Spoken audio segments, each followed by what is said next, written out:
फ़तेहपुर सीकरी, यहाँ जाने का बहुत शौक़ था, तो हम लोग सुबह-सुबह आगरा से तैयार हुए और सीधे पहुँचे फ़तेहपुर सीकरी। हम लोगों के पास था, इसलिए टिकट लेने की ज़रूरत नहीं पड़ी। हम लोग सीधे-सीधे अंदर आ गए। यहाँ देख रहे हैं कि कोई भी फ़ोर व्हीलर आपको दिखाई नहीं देगी, सिर्फ हमारी फ़ोर व्हीलर थी। और ये जो आगे जा रहे हैं बाइक से, ये एक टीवी के रिपोर्टर हैं, इन्हीं की वजह से ये पास मिल पाया। यहाँ पर हम लोग उतरे हैं, हालांकि यहाँ पर और कोई दूसरी गाड़ी आपको नज़र नहीं आएगी। जो भी गाड़ियाँ हैं वो सरकारी हैं, प्राइवेट कोई नहीं है। हम अंदर गए तो दीवाने आम में सबसे पहले हम लोग पहुँचे। देखिए कितना खूबसूरत नज़ारा है यहाँ का। ये जो देख रहे हैं, ये हाथी को बांधने के लिए ये जगह थी। यहाँ इसी में हाथी को बांधा जाता था, और अगर किसी को सज़ा मिलती थी तो उसे यहीं हाथी से कुचला जाता था। देख रहे हैं ये चारों तरफ कितनी खूबसूरत बिल्डिंग है। ये मेरे पीछे नादिर रज़ा हैं जो मेरे भांजा हैं, मेरा बेटा है, एक बिरादर निस्बती भी है, और पीछे भी मेरा बेटा है। हमारे ग्रुप में बहुत सारे लोग हैं। तो यहाँ देख रहे हैं ये सामने जो जगह है, यहीं पर अकबर बैठा करता था और यहीं से वो अपने फैसले सुनाता था। आस-पास में उसके जो वज़ीर हैं वो बैठा करते थे। तो जब हम अंदर गए तो सीधे सीधे हमारी नज़र पड़ रही है पंच महल पे, यानी 5 महल। एक ऐसी बिल्डिंग जिसमें 5 महल हैं। कहा जाता है कि राजा की जो रानियां थीं वो यहीं बैठा करती थीं, चाँद यहीं से देखा जाता था। उसके बाद हम लोग एक ऐसे घर में गए हैं जो अकबर के नौरत्न इस्तेमाल किया करते थे, यानी अकबर का ख़ास महल, कह सकते हैं अकबर का पार्लियामेंट। इसमें बहुत सारे सुतून हैं और ऊपर बैठक होती थी, नीचे आज भी ये डिज़ाइन आप देख रहे हैं। कितना खूबसूरत डिज़ाइन है। हालांकि एक ज़माना हो गया इसे बनाए हुए। ऊपर बैठा करते थे, नीचे नहीं। ऊपर जाने का अलाउ नहीं है, अभी बंद कर दिया गया है। तो नीचे से ही आप देखें, ये जो मेन पिलर है बीच में, इसमें हिंदू, मुस्लिम, सिख, ईसाई सभी के सिंबल हैं। और ये किनारे किनारे खूबसूरत डिज़ाइन नज़र आ रहा है।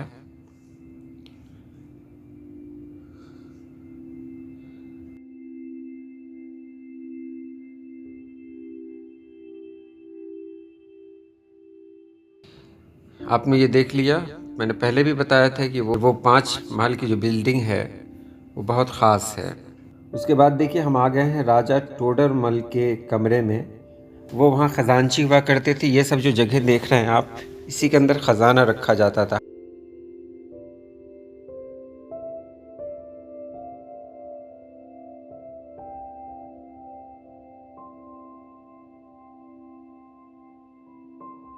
और ये गेट है, गेट के पास सिपाही खड़े होते थे।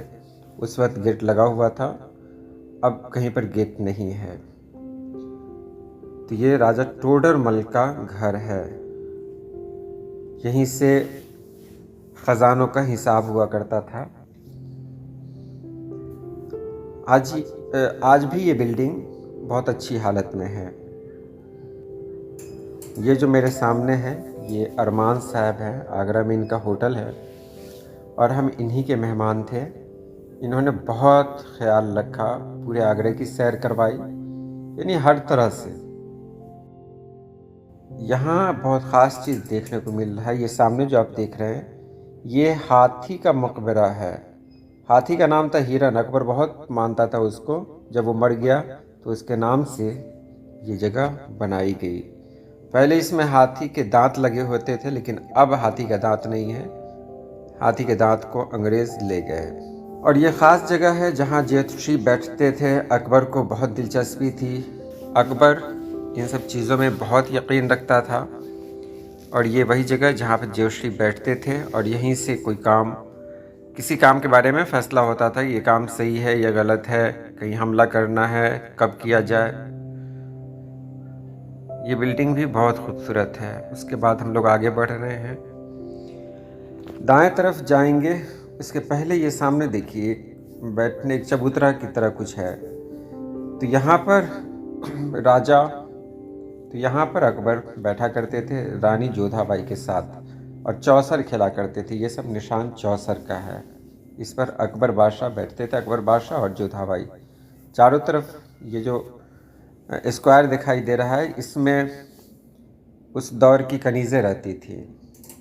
और ये महल मैं आपको बता ही चुका हूँ, सबसे ऊपर, उसके बाद यानी राजा की जो रानियाँ थी वो रहती थी इसमें। और ये बहुत अहम जगह है।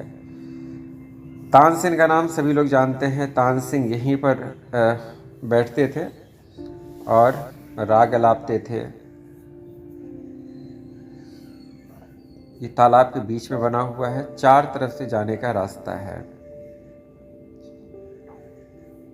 और इसी के सामने जो आप देख रहे हैं वो अकबर का बेडरूम है, वहाँ भी हम चलेंगे, लेकिन पहले इसे देख लें। ये बहुत खूबसूरत जगह है।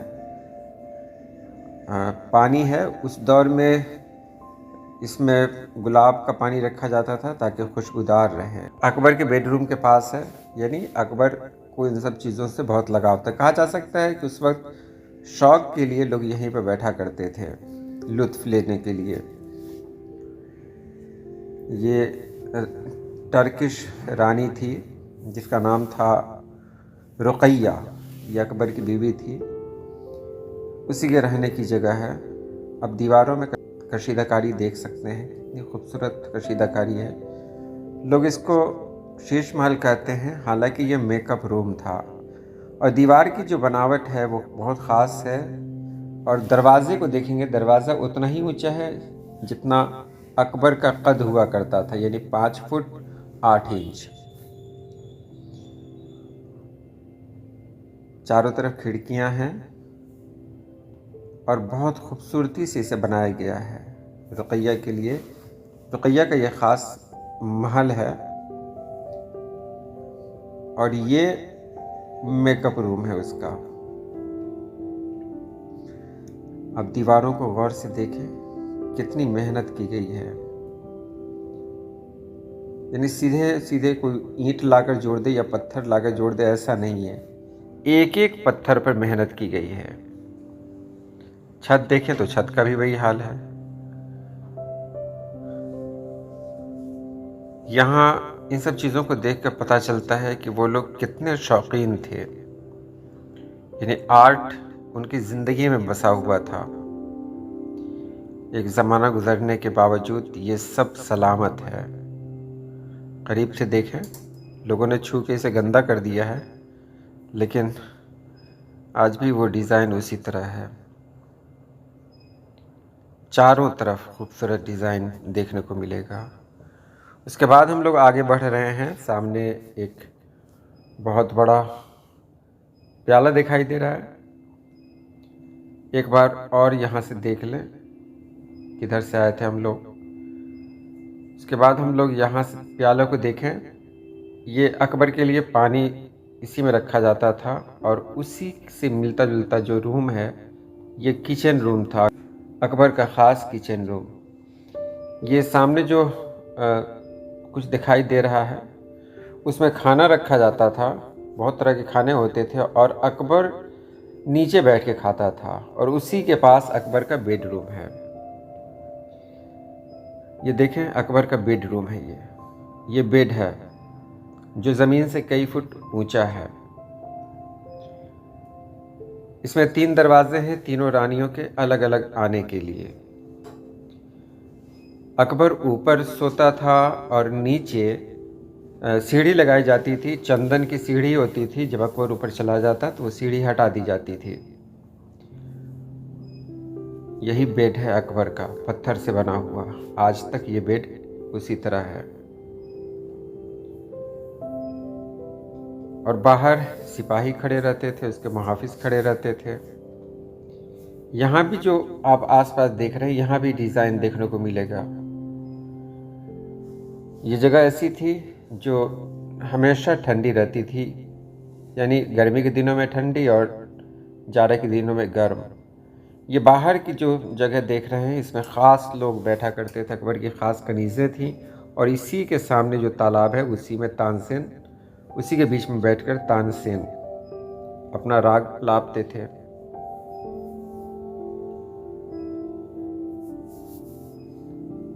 ये जो दरवाजे हैं अकबर के बेडरूम में जाने के लिए अलग अलग रानियों के लिए अलग अलग हैं। यहाँ से एक बार फिर बाहर का नज़ारा हम लोग कर रहे हैं। बाएं तरफ देख रहे हैं, ये उस दौर में जो फौजी होते थे, जो ख़ास जो सिपाही थे, उनके रहने की जगह थी। वो लोग यहीं रहते थे। और ये जो सामने दिखाई दे रहा है ये मदरसा है।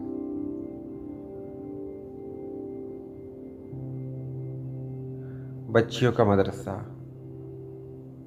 ये फौजियों के रहने के लिए थी ये जगह। और ये उधर जो आप देख रहे हैं वो है मदरसा। और हम यहाँ पर आ गए किचन के पास। ये है अकबर की ख़ास रानी जोधाबाई का किचन। किचन के डिज़ाइन से ही पता चलता है इसमें हिंदू तौर तरीक़े से डिज़ाइन किया गया है। किचन के अंदर भी हमने झांका, इस तरह का मिला। तो ये जोधाबाई का किचन है। हालांकि हिस्ट्री में इसे गलत कहा गया है, लेकिन जो मुझे पता चला मैं वो आपके सामने रख रहा हूँ। और इसी के सामने देख रहे हैं ये है हरमसरा। ख़ास औरतें, ख़ास कनीज़ इसके अंदर रहा करती थी। अलग अलग तरफ से दरवाजे हैं। यहाँ किसी भी मर्द को आने की इजाज़त नहीं थी। ये इलाका पूरी तरह से जनाना था, यानी औरतों का इलाका था। जोधाबाई के किचन के सामने एक और किचन है जो नॉन वेज था। जोधाबाई वेजिटेरियन थी, इसलिए उनके लिए अलग था, और जो नॉन वेजिटेरियन थी उनके लिए अलग किचन था। ये महल जो आप देख रहे हैं ये जोधाबाई का महल है, जिसको शबिस्तान इकबाल कहा जाता है। हम लोग इसके अंदर दाखिल हो रहे हैं। अब जोधाबाई का बड़ा सा महल दिखाई देगा। ये दरवाज़ा है अंदर जाने का। ये जो ताक आप देख रहे हैं इसमें किसी ज़माने में मूर्तें रखी जाती थी।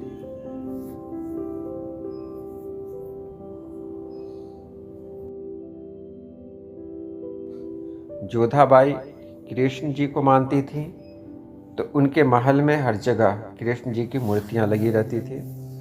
अंग्रेज़ों ने सबको हटा दिया क्योंकि वो मूर्तियां सोने और चांदियों की बनी हुई थी, तो अंग्रेज़ उसे ले गए। ये पूरा महल आप देख रहे हैं ये सब जोधाबाई का है। सामने स्लीपिंग एरिया है और आसपास कनीज़ों के रहने की जगह है।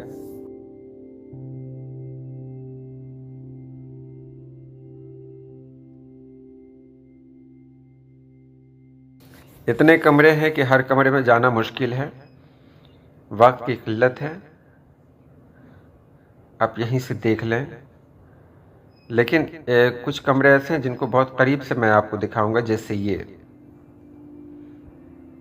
कमरा उनका जो ख़ास था उनके लिए। इसमें मंदिर बना हुआ है।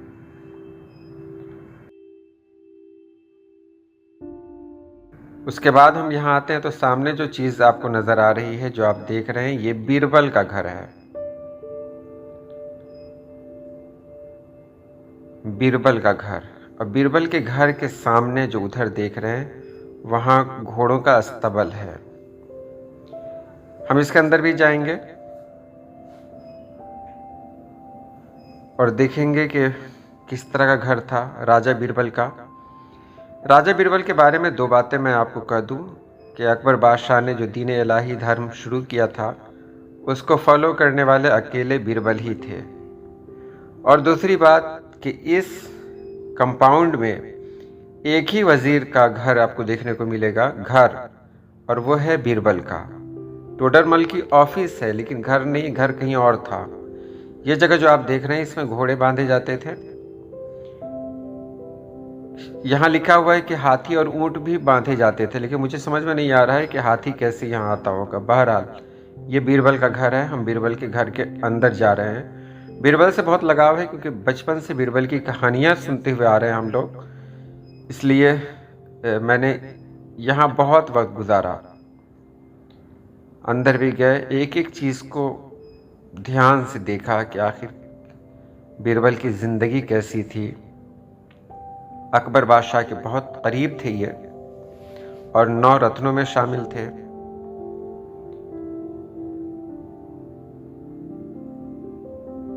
इसे भी बनाने में बड़ी मेहनत लगी होगी।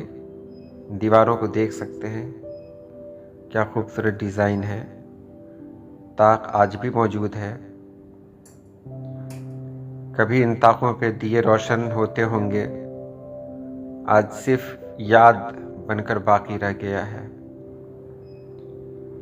कभी इस छत के नीचे बीरबल बैठते होंगे, कभी जमात रहती होगी उनकी, लेकिन आज कुछ नहीं।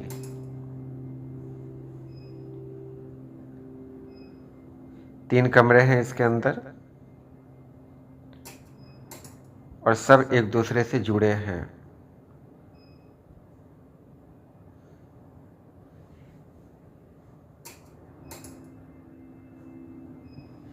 ये ताक आप देख रहे हैं, मैं बहुत करीब गया क्योंकि मुझे महसूस करना था उस दौर को।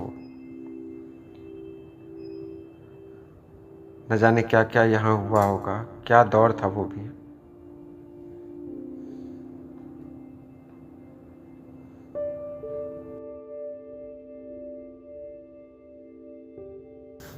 जो भी इमारत है सब लाल पत्थर की बनी हुई है क्योंकि यहाँ लाल, ये पूरा किला पत्थर पे है, वो भी लाल पत्थर पे।